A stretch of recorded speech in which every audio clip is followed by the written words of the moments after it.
making a big change to my gear, all my gear.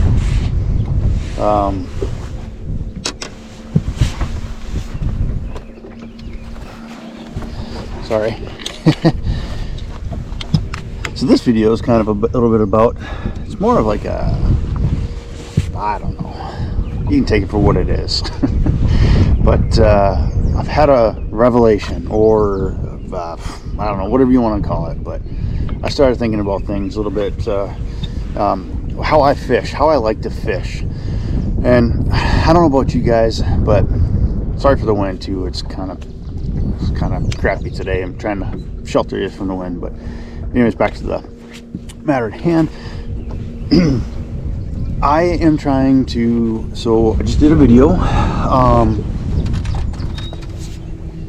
talking to you guys about my BFS setup, right? And so with using that BFS setup and being able to throw smaller lures and not having to throw a spinning rod, I have a problem with spinning rods. And they might have a problem with me. I don't know if anybody else has this issue, but sometimes they just don't like me. And it's probably a me thing. I'm pretty sure it's me. It's the operator. But I started throwing the BFS setup, and you know, I love a baitcaster in my hand. I love it. Now, there's a lot of benefits to this, in my point of view. A lot of benefits. Number one, I like throwing a baitcaster over spinning rods, or spinning reels. I can cast them a lot easier. I don't know if anybody else is the same way, but I can cast a baitcaster a lot better than a spinning rod, and I can cast it more accurately too. The only thing I cannot do is skip. Now, I'm not a great skipper anyways, so maybe that's something I'll work on. But if I'm going to try and skip, I'm going to put on a spinning rod, but I don't skip. I suck. I'm terrible.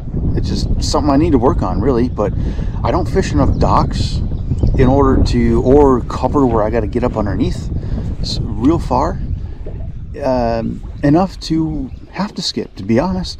And a lot of times I get a lot of bigger bites on the edge of that cover or the docks, as it's right there and coming around it. So there's that. But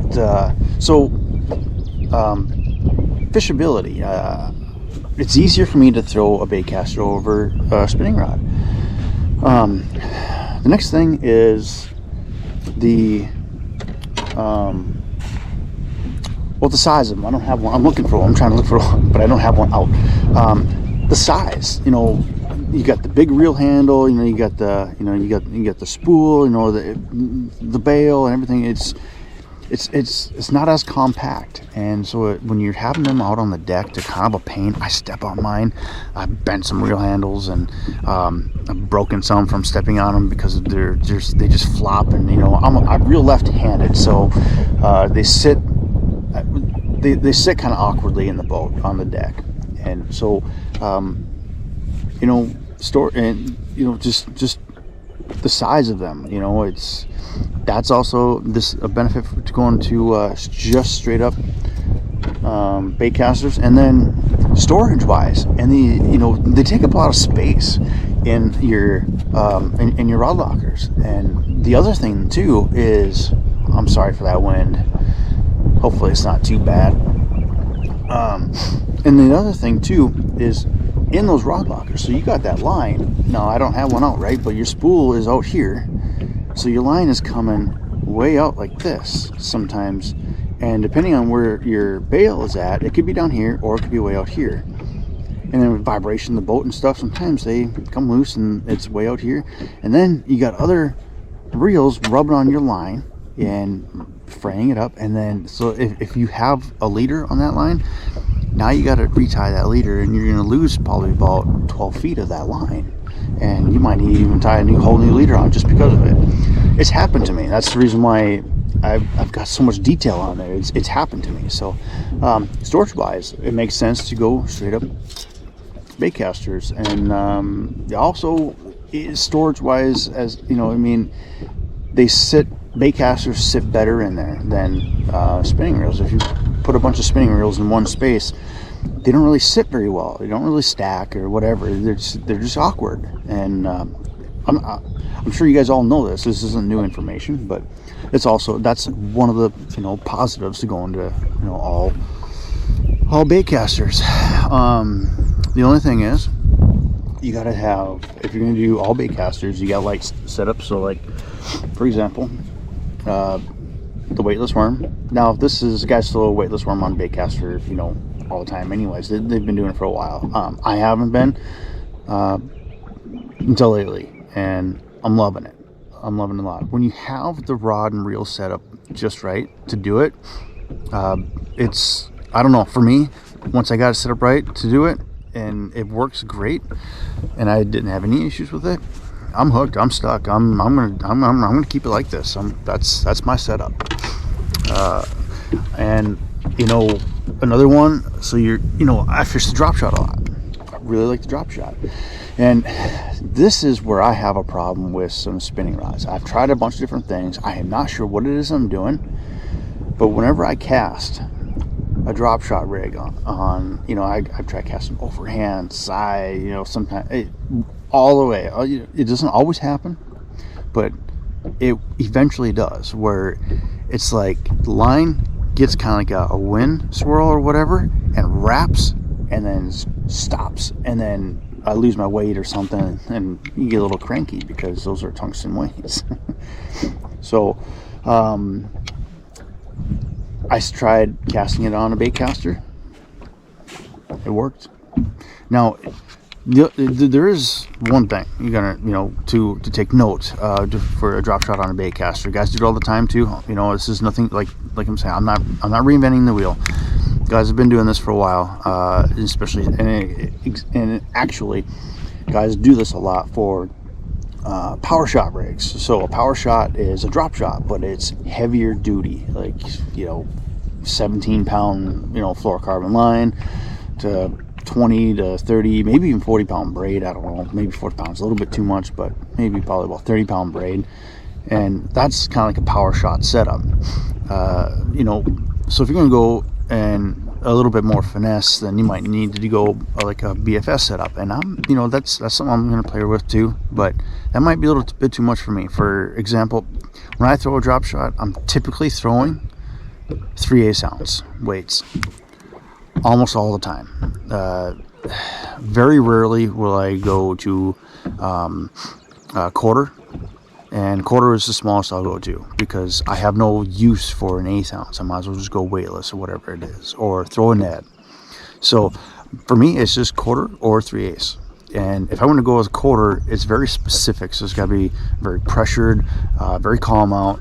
And if I want to do that, I might go lighter, like on a lighter setup, kind of like a BFS setup. But for what I throw, a 3/8, this setup works just fine. Now, I don't have it down to perfection yet, like exactly the rods and reels that I'm going to be using on here. These are Quantum reels, this one and then this one here.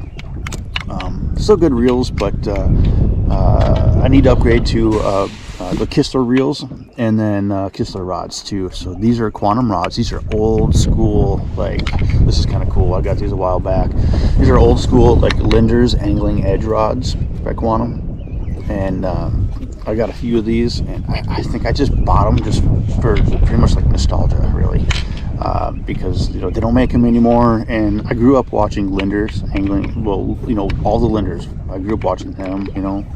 Along with of course, the other shows, Bill Dance and Jimmy Houston, Roland Martin, all those guys. But so anyways, these rods still, they still work pretty darn good, so I'm still pretty happy with them. And they're beat up, but so I don't have all the setups in tune yet, but they work. So with this, kind of goes along with the ease of grabbing something, grabbing a rod out of the locker. You don't have to worry about catching the line or anything, because the spinning rods, the line, it kind of sticks out, and it's just kind of messy and cluttery, and now I can put more rods in there, which is not a good thing, because now I'm gonna probably put more rods in there. but it'll be better, because then I can, even though I'm gonna have more rods in there, I'll be able to get them out easier because I have less spinning rods. I will probably keep maybe 2. Here's why. 1 for the jig and minnow / hair jig. Those will be on the same rod, unless I don't know. I don't really throw the jig and minnow very often. I don't really throw the hair jig that often, but I do throw them. So they'll probably still stick on one rod. So I've got one really good rod for that. For those 2 that I'll swap out between, you know, the 2 on that rod, and that is a spinning rod. The other one is a crappie rod, or, you know, panfish rod. So it's really hard to throw these little tiny, I don't have one out, but these little tiny jigs.